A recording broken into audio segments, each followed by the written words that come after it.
Hello అండి, అందరికీ శ్రీరామనవమి శుభాకాంక్షలు. ఇవాళ వచ్చేసి దేవుని కోసమని నేను సేమియా పులిహోర, మామిడికాయ పులిహోర చేస్తున్నాను.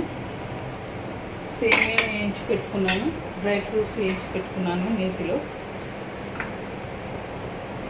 ఇప్పుడు వాటర్ పెట్టుకొని ఇలాచీ పౌడర్ వేసాను, ఒక 5 ఇలాచీలు, ఒక కప్పు షుగర్ వేస్తున్నాను. ఇది బాగా మరగనివ్వాలి వాటరు. లాస్ట్లో పాలు పోస్తాను నేను, ఇప్పుడు పోయాను అనమాట. ఓకే అండి, ఇది వాటర్ బాగా మస్తుంది. ఇప్పుడు సేమియా వేస్తున్నాను. సేమియా కొంచెం దూరగా వేయించుకున్నాను, నెయ్యి వేసి ఇప్పుడు వేసేస్తున్నాను వాటర్లో సేమియా.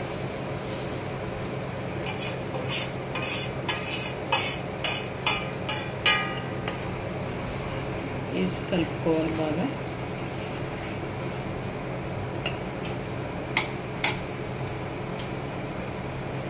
అది సేమియా ఉడకనివ్వాలి కొంచెం.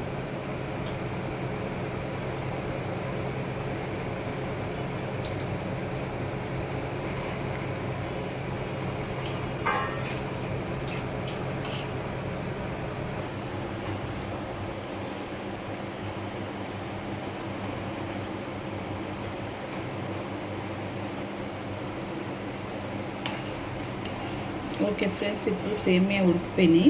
దీంట్లో ఇప్పుడు పాలు పోస్తున్నాను. 1/2 లీటర్ పాలు తీసుకున్నాను, 1/2 లీటర్ పాలు పోసేస్తున్నాను.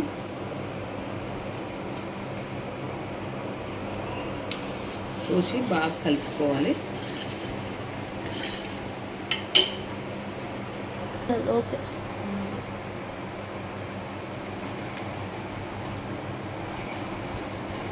ఓకే అండి, ఒక పొంగు వచ్చింది ఇది సేమియా. ఇప్పుడు డ్రై ఫ్రూట్స్,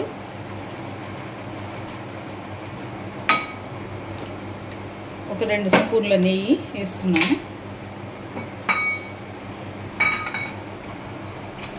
స్లోలో పెట్టుకొని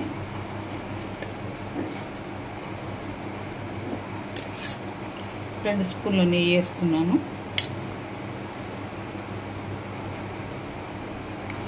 ఓకే ఫ్రెండ్స్, ఇక అయిపోయింది. ఇది సేమియా రెడీ అయిపోయింది.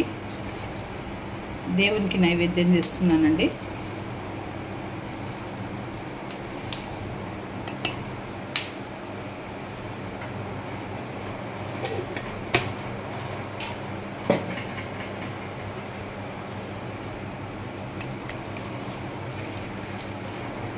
నేను ఎందుకు పాలు ఇప్పుడు వేసిన అంటే, కొంతమంది పాలలోనే సేమియా ఉడకబెడతారు.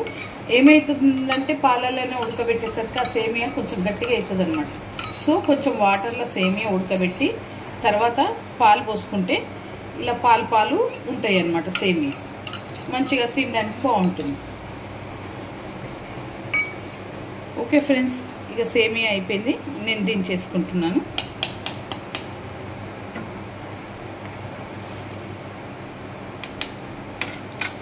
మూత పెట్టేసుకుంటున్నా.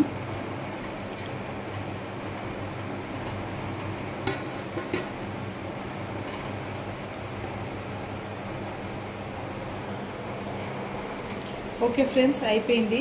ఈ వీడియో కనుక మీకు నచ్చితే లైక్ చేయండి, షేర్ చేయండి, కామెంట్ కూడా ఇవ్వండి.